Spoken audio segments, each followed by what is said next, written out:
Sakamnogo bemar tongnai rokno naikoloi nani bagai hangkoni sakamnogo berai naina thangke sakamnog jai khlai jaiga selama singsa nugoi bela kheno joli jaka Bagbasa Bidhansabha Kendroni MLA Jadab Lal Debnath tei bo joli jagai logi logi no dagiwoi sabsudra khlai raka aboni logi logi sakamnokni jingjal ngi tongmarokno bo nai hini bo saka আমার বাগবাসা কেন্দ্রের 4-5 জন patient আছে, এখানে রোগী আছে। আমি যখন খবর পেলাম আমি তাদেরকে দেখতে আসি। এমএদের বয়স্ক আছে, মহিলাও আছে, যুবকও আছে। এসে যখন আমি ঘুরছিলাম, সার্জারি ওয়ার্ডে গেলাম, মেডিসিন ওয়ার্ডে গেলাম, এত দুর্গন্ধ এবং আবর্জনা ছিটের নিচে জমে আছে, এটা পরিষ্কার করার লোক হয় না। আমি নার্সদের জিজ্ঞেস করলাম এমএসএ নাম্বার দেওয়ার জন্য, ওরা একটা নাম্বার দিতে পারছে না। আমি আমার পরিচয় দিলাম, তারপর ওরা নিজে আমাকে পাঠিয়ে দিল। আসলাম যিনি ডাক্তারবাবু যিনি আছেন এমার্জেন্সিতে, ওনাকে জিজ্ঞেস করলাম, তারপরে উনি আমাকে নাম্বার দিলেন, ফোন করলাম এমএস আগরতলা। এবং এই মুহূর্তে একজন এমএস কাউকে দায়িত্ব না দিয়ে উনি আগরতলা চলে গেলেন। তো আমি ওনাকে প্রশ্ন করলাম যে হাসপাতালটা পরিষ্কার করার ব্যবস্থা করুন। উনি আমাকে কমিটমেন্ট করেছেন, যে বলে দিয়েছেন যে এখানে যারা আছেন তারা পরিষ্কার করবেন। কিন্তু তারপরেও এখানে যারা ইমার্জেন্সি ডিউটিতে আছেন তাদের কোনো হেলদোল নেই। তারপরে বাধ্য হয়ে যারা এই যে প্রাইভেট এজেন্সি আছে, অর্ধেন্দু সূত্রধর, ওই যে সিকিউরিটি গার্ডটা রেগুলার তারা প্রোভাইড করে, আমি তাকে ডেকে নিয়ে আসলাম এবং বললাম যে 4-5 জন লোক লাগিয়ে 1 ঘন্টার মধ্যে হাসপাতাল আমি পরিষ্কার দেখতে চাই। এখানে মানুষ আসে, এটা মানে কি বলবো, মানে বলে যে বদ্ধরূপে নারায়ণ, ডাক্তাররা তো নারায়ণ, ওনারা জনসেবা করেন।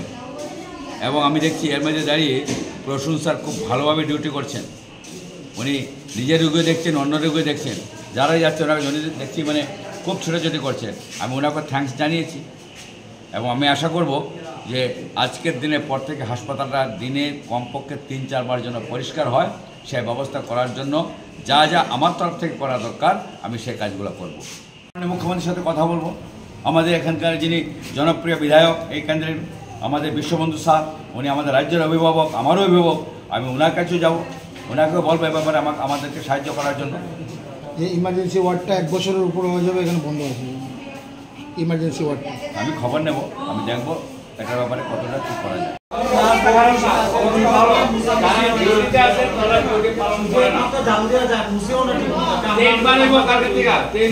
সকাল দুপুর সন্ধ্যা কালকে 3 বার পরিষ্কার হবে।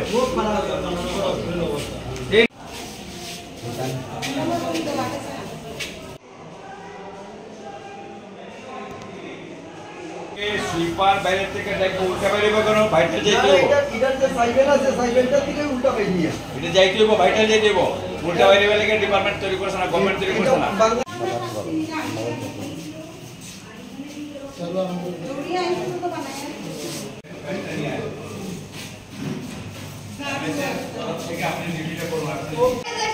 তারা স্যালারি থেকে তোমরা বেতন দিতে হইব। যারা এজেন্সি আছে এরা দিব, এজেন্সির ব্যাপারে এটাও কথা বলবো আমি। ঠিক আছে, আজকে পরিষ্কার করেন, দেখা যাবো কি হয়। আমি কথা দিলাম তো, দেখবো আপনাদের ব্যাপারটাও। প্রথমে মানসিকটা কালকে থেকে খুঁজতে হবে, কোথায় সমস্যা আছে যদি হয় এমএসকে বলবেন, আমার সাথে কথা বলে এই 3 বার পরিষ্কার হবে। ঠিক আছে, আর ইমার্জেন্সি ইয়েটা বন্ধ আছে, ইমার্জেন্সি রুগী যেখানে ঢোকে এমএসকে বলবে, আমি বলছি